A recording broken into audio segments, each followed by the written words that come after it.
Is this Mrs. Johnson, Calvin Johnson's wife? When the call came, I was sitting at the kitchen table, helping my son Noah color in his picture book. Is this Mrs. Johnson, Calvin Johnson's wife? A man's voice asked suddenly through the phone. I froze. It had been 2 years since I'd been called that. 2 years since my husband passed away. Who is this? I asked quietly, my chest tightening. This is Officer Richards. Your husband has been rushed to the hospital after a traffic accident. I blinked. I'm sorry. What did you just say?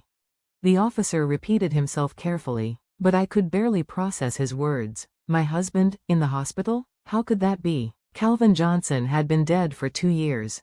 My name is Zara. I'm 34 years old, and I live with my parents and my 5-year-old son, Noah. Ever since Calvin's death, I've been raising Noah on my own with my parents' support. Life hasn't been easy, but I've found some stability. I even returned to work as an office employee after years of being a full-time homemaker.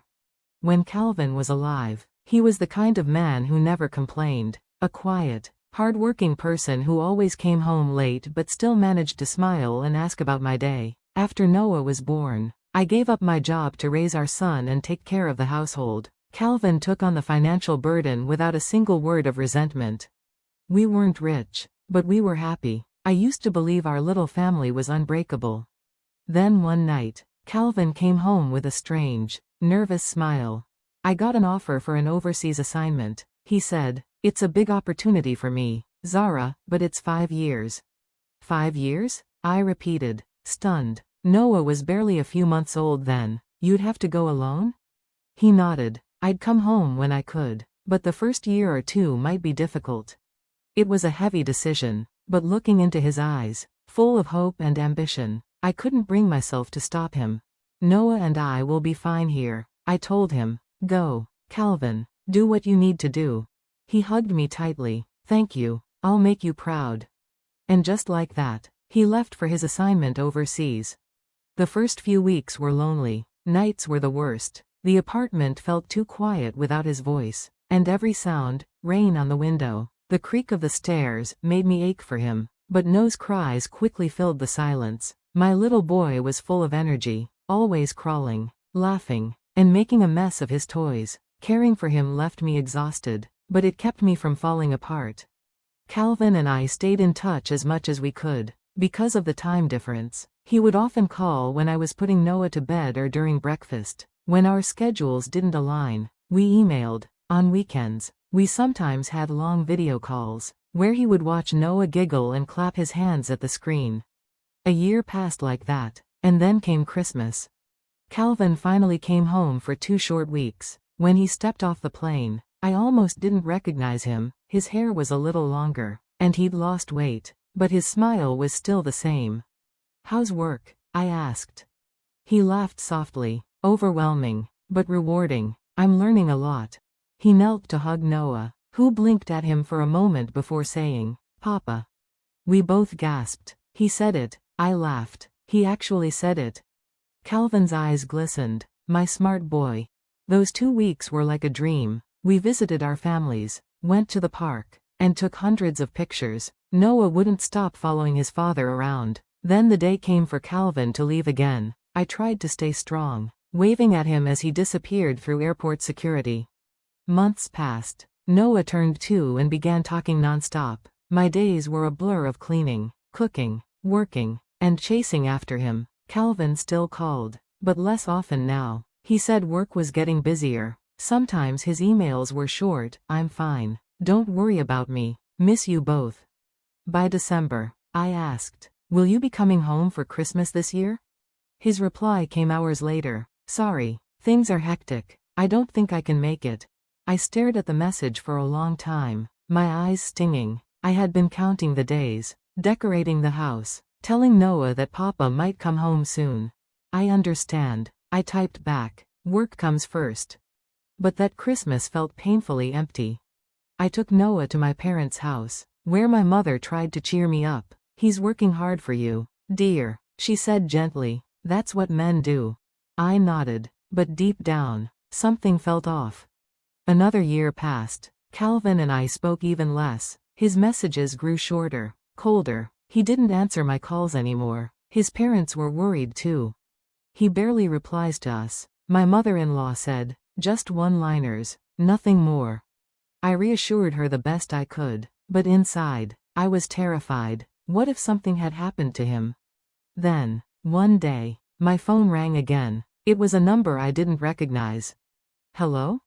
Mrs. Johnson, the voice said. Please stay calm. We regret to inform you that your husband, Calvin Johnson, passed away earlier today. What? The world seemed to tilt. They told me he had gone snorkeling with a colleague on his day off. The colleague had returned to shore for a moment, but Calvin stayed behind. Later, a rescue boat was dispatched after a shark attack was reported in the area. There were signs that someone had been attacked, and Calvin never returned. I felt my knees give way. No, this has to be a mistake. My husband can't be dead. But the company confirmed it. His personal belongings were being sent home. The remains were never recovered. I held the phone, staring at the wall, numb. Noah was playing nearby, laughing softly to himself, unaware that his father would never come home again. That was 2 years ago. And now, out of nowhere, a stranger was calling me, saying my husband had been rushed to the hospital after a traffic accident. If Calvin really died that day, then who, exactly, had just been taken to the hospital? I wanted to believe it wasn't true. Every part of me wanted to scream that it was some cruel mistake. But if his colleague, the one who had gone snorkeling with him, had confirmed it, then it must have been true. My husband, Calvin Johnson, was gone. When I called my in-laws to tell them the news, I could hear my mother-in-law's voice breaking before she even spoke. My father-in-law dropped the phone. Within hours, they were at my door, pale, trembling, their grief echoing mine. The next day, a man in a dark suit from Calvin's company came to our home. His expression was grim, his hands shaking slightly as he bowed. I'm so sorry for your loss, he said, but since this occurred during his private time, the company cannot bear legal responsibility. Still, we are deeply saddened. I couldn't find the strength to blame him. How could I? The man who mattered most to me was gone. The funeral was small but suffocatingly heavy. Since there was no body, we placed items that held meaning for him into the coffin: his favorite wristwatch, a tie I'd given him on his birthday, a photograph of him holding Noah when he was just a baby. Noah, who had just turned 3, didn't understand what was happening. When the ceremony began, he tugged on my sleeve and whispered, "Where's Papa?" I tried to answer, but no words came out. When he started crying because everyone told him to stay quiet, my aunt gently led him outside to play. The sound of his small laughter faded into the distance as I stared at the empty coffin and realized that the man I loved was truly gone, and that I would now have to raise our son alone. Because Calvin's body was never found, the government declared him missing, not deceased. That meant I couldn't receive a survivor's pension. Reality struck hard. Bills still needed to be paid, and Noah's needs were growing. I sold most of our furniture, gave Calvin's belongings to his parents, and with a heavy heart, moved back in with mine. The apartment we once shared felt like a ghost house, too many memories, too much silence. My parents urged me gently, "You need to start working again, Zara, for Noah." So I did. I sent out resumes, attended interviews, and prayed for a chance. Eventually, a small local company hired me as a contract employee, promising full-time status if I performed well. I threw myself into work, hiding my grief behind polite smiles. There were nights when I would quietly break down in the bathroom, muffling my sobs so Noah wouldn't hear. But every morning, I wiped my tears and told myself, "Keep going, he needs you now." Days turned into weeks, weeks into months. 2 years passed since Calvin's death. By then, life had regained a fragile rhythm. I had become a full-time employee, earning enough to support Noah comfortably. My parents helped with his care, and little by little, I found peace again, or so I thought. Then one afternoon, while sorting through invoices at work, my phone rang. "Hello, this is the police department." I froze. "The police?" "Yes, ma'am. Is this Mrs. Johnson, Calvin Johnson's wife?" The air left my lungs. "What?" The officer's next words made my heart stop. Your husband has been rushed to Central Hospital after a traffic accident. For a moment, I thought it was some kind of cruel prank. What are you talking about? My husband died 2 years ago. There was a pause on the other end, followed by the officer's hesitant voice. Ma'am, I understand this must be confusing, but the man we brought in had a driver's license identifying him as Calvin Johnson. His emergency contact was listed as your number. I didn't even realize I was standing until my chair clattered to the floor. My hands were trembling so badly that I nearly dropped the phone. Within the hour, I was at the hospital. When I entered the hospital room, my legs nearly gave out. There, lying unconscious on the bed, hooked up to an IV, was Calvin, my Calvin. The same face, the same features, even the faint scar above his eyebrow from when he slipped while fixing our balcony light. The man I buried in my heart 2 years ago was right there, breathing. Is this man your husband? The police officer asked. I couldn't tear my eyes away. Yes, I whispered, that's him, but how? How is this possible? The officer said they'd found him injured in a car collision, and his condition was stable but he hadn't regained consciousness. I stood there for several minutes, unable to move, unable to breathe. Then, finally, I did the only thing I could. I called my in-laws. They were silent at first. Then my mother-in-law began sobbing uncontrollably. He's alive? Our Calvin is alive? They said they would come immediately. I stepped out of the room to meet them at the entrance, and when I returned, a woman was in my husband's room.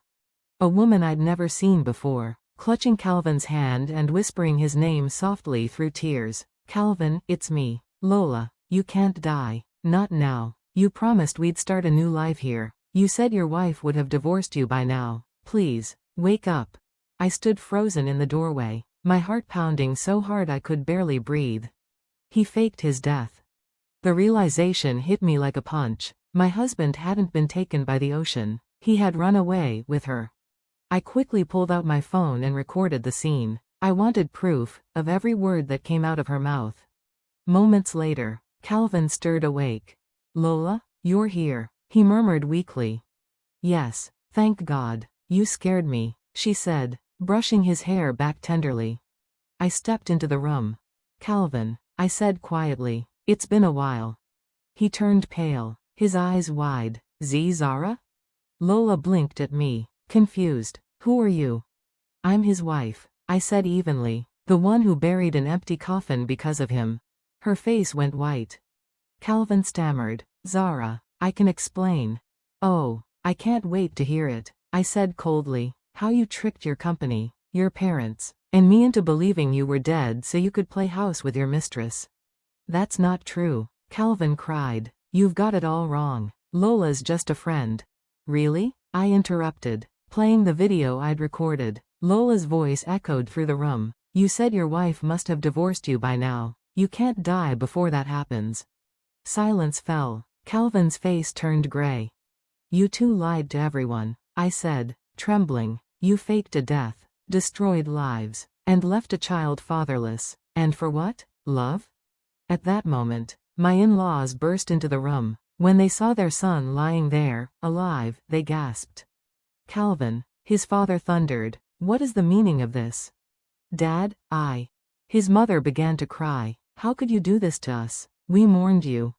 Under the crushing weight of his parents' fury, Calvin broke. He confessed everything. How he had fallen in love with Lola during his overseas assignment. How he had wanted to escape responsibility. How he made his colleague help fake his death so he could start over. I didn't even stay to hear the rest. I was done. Within weeks, I filed for divorce through my lawyer. I demanded compensation for emotional distress, child support, and repayment for the funeral expenses his deception caused. His parents supported me fully. They were furious beyond words. Calvin's company sued him too, for falsifying records and damaging their reputation. By the end of it, he owed over $100,000 in damages and settlements. His parents helped pay my claim but refused to cover the company's. Lola, realizing he was drowning in debt, left him almost immediately. I heard later that he took up low-wage labor to repay what he could, but I didn't care anymore. He had chosen his path. As for me, I rebuilt my life. I stayed with my parents and focused on Noah's future. Every night, when I tucked him into bed, I felt peace knowing he would grow up surrounded by truth, not lies. I'm saving every penny of the settlement for his education, my job, my son, and my family. They're all I need now. And sometimes, when I pass by the sea on my way home from work, I whisper to myself, the man I loved really did die that day, but the woman who rose from his ashes will never be fooled again.